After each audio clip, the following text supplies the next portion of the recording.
Hi, welcome to Building the Band in the Bedroom. Today we're doing acoustic guitars for Diesel's song Colour Me Red. This is for the demo, so these might not be the final acoustic guitar tracks. We obviously want to redo them when we've got the real drums in place. But you never know, they might turn out really well, so we're going to make every effort to make them fantastic. So as you can see here, I have got my little Octava pencil mic with an Omni capsule. I've got my little Studio Spares reflection filter.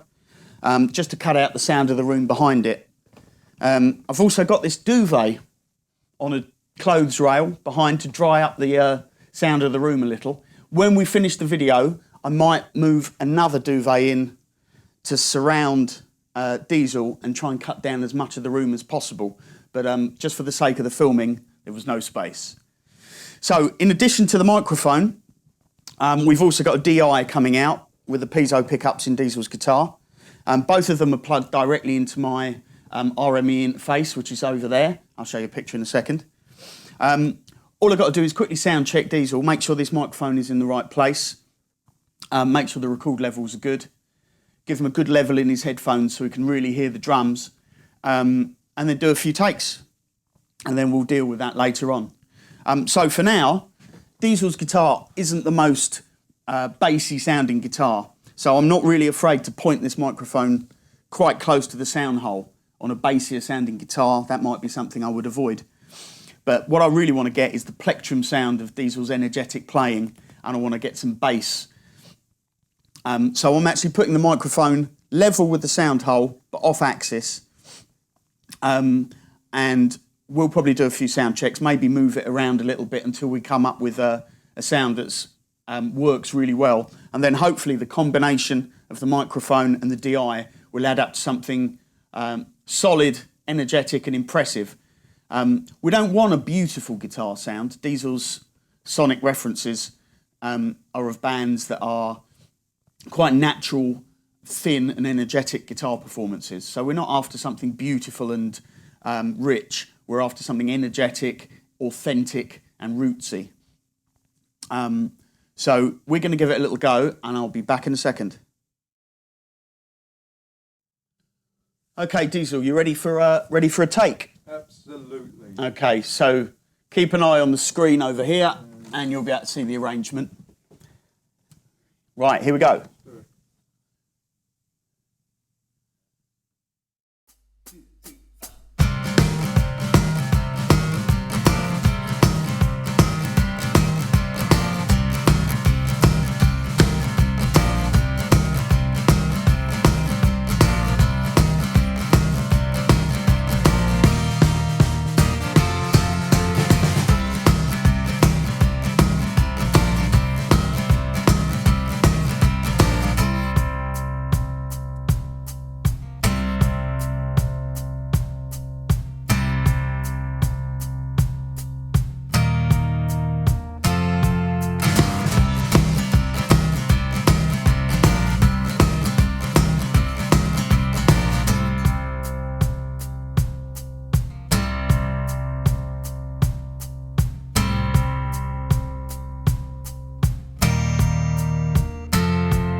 Slightly unusual situation here. During the chorus, we want the chords to be damped in between hits, and that's not something Diesel can easily do because the chords are so open. So I'm actually going to reach over and damp the chords while he's playing. Not something that I would normally do, but in this case it works really well. So let's go and hit record and do a chorus.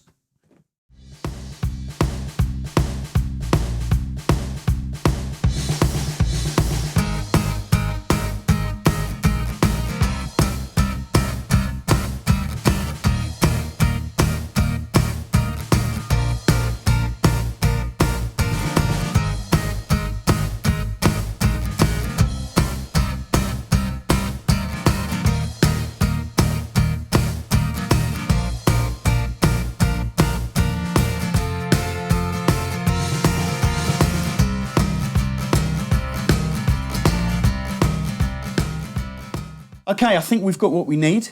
We've got some great recordings there. I'll see you in a minute over at the computer, and we'll have a listen to those recordings and see what we can do to make them sound as good as possible. Thanks, Diesel. See ya. Okay, welcome back. So we finished recording Diesel's acoustic guitar, and here is the Logic 9 project. This blue one here is the Octava pencil mic recording, and underneath it we have the DI recording. Let's have a little listen. So firstly, here's the Octava pencil mic.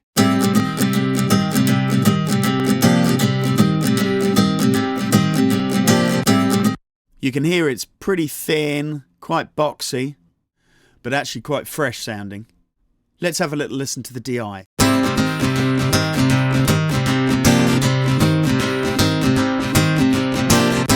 Okay, there's a little more warmness in it, but it doesn't sound particularly great. Now, Diesel really hits his guitar hard, and it's not the warmest of guitars at the best of times. So we need to do something to bring all that together. So let's see what the two guitars sound like when they're together.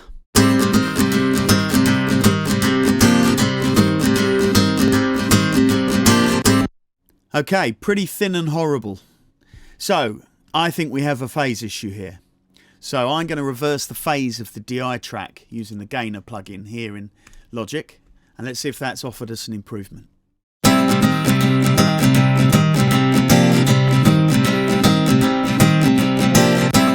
Okay, that's straight away better. That's always your first port of call if you're using more than one source on any recording. It's just check the way the recordings interact with each other and have a little look at the phase. The next thing I'm going to do is I'm going to have a little listen and see if I can pluck out any unpleasant resonances. I can hear there are quite a few, and in fact if you look at my EQ here, there's 4: 780, 390, 1580 and 260 Hertz. So I'll take them out and then I'll put them back in, so hopefully you can hear them.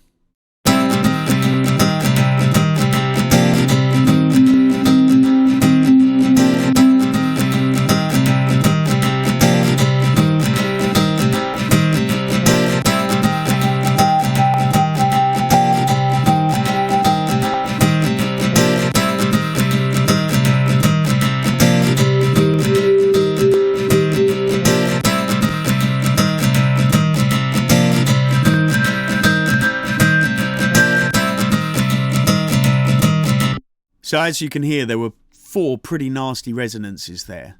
The key is, though, if you can't hear them in the first place, then it's very difficult to deal with them. My ear's pretty well tuned in there. I've recorded Diesel before, and I think it sounds a lot better with those plucked out. Now, actually, I can hear a couple more, so I've had to set up another EQ here and make a few more adjustments. Now I'm going to put a compressor across both of the guitars together and see if that further tightens it up and maybe takes a little bit of the spike off the beginning of the signal. I'm using a pretty fast attack time and a pretty fast release time, so hopefully the compressor is going to work fast on the spikes, but then not so much on the rest of the signal. Let's have a little listen.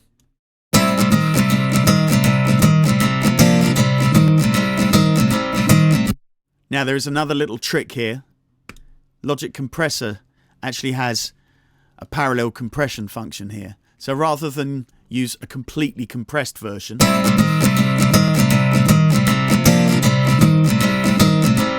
I can actually use a 50-50 mix of the compressed and the uncompressed version, which I often find sounds a lot more natural. I might even use a little bit of output distortion here to maybe add a little warmth.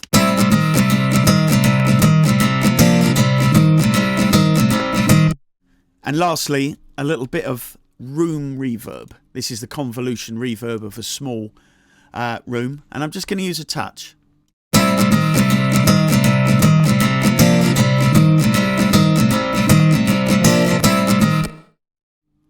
Now I think I've made a big difference to that sound, but of course until we get to the mix there's not a lot of point in going too far, but let's have a listen to see how it fits in with the rest of the track.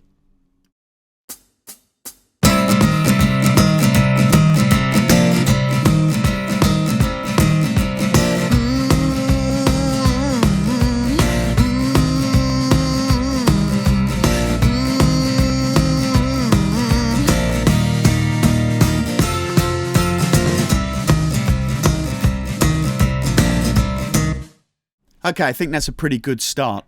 Now we're going to get real drums put on this track, so I'm not going to do any further editing or mixing together of all the different takes until we've got the drums ready. Okay, so that's the acoustic guitars done. Next it's drums, and I'll see you in the next video.